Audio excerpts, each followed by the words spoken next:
All right, 40 days through the Bible, day 25. This was Isaiah 36 through 66. And in Isaiah 43, there's the passage that says, "This is what the Lord says, He who made a way through the sea, a path through the mighty waters, who drew out the chariots and horses, the army and the reinforcements together, and they lay there never to rise again, extinguished, snuffed out like a wick. Forget the former things. Do not dwell on the past. See, I am doing a new thing. Now it springs up. Do you not perceive it?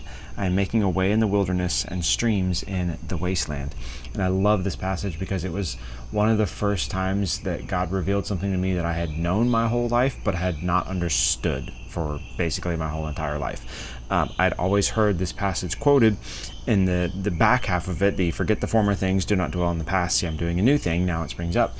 And I'd always heard it quoted in the context of like, oh, the former things were bad. So like, oh, you've been going through a really hard time, or you've been going through a lot of difficulty.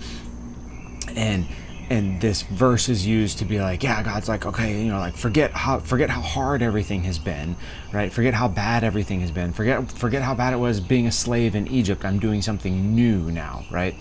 And I just remember one day reading this and making the connection of like, oh my gosh, literally what he's talking about right before he says forget the former things is remember the like most incredible, most ridiculous thing God has ever done for you, right? The Lord who made a way through the sea, a path through the mighty waters, who drew out chariots and horses.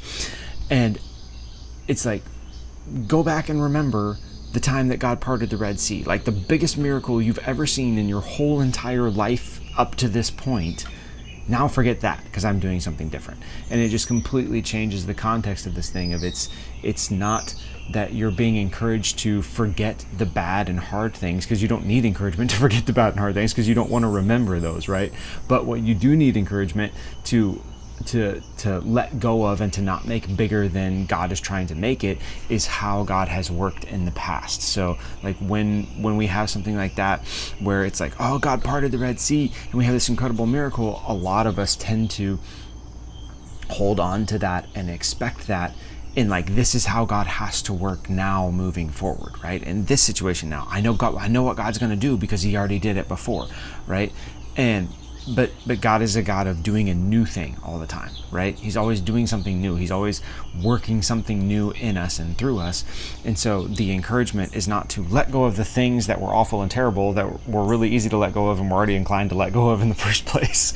Like the command is to let go of the thing that was a good thing that we're holding on to and trying to like hold God to, when God's like, bro, just because I did that then doesn't mean that that's what I'm doing now. I'm doing something different now. So remember that and let that build up your faith that I will do something now, but don't box me into like, this is what I have to do right now, because I'm doing something new in this moment right now. I'm making a way in the wilderness and I'm making streams in the wasteland. So yeah, I think that's all I have for that one. I'll see you in the next one.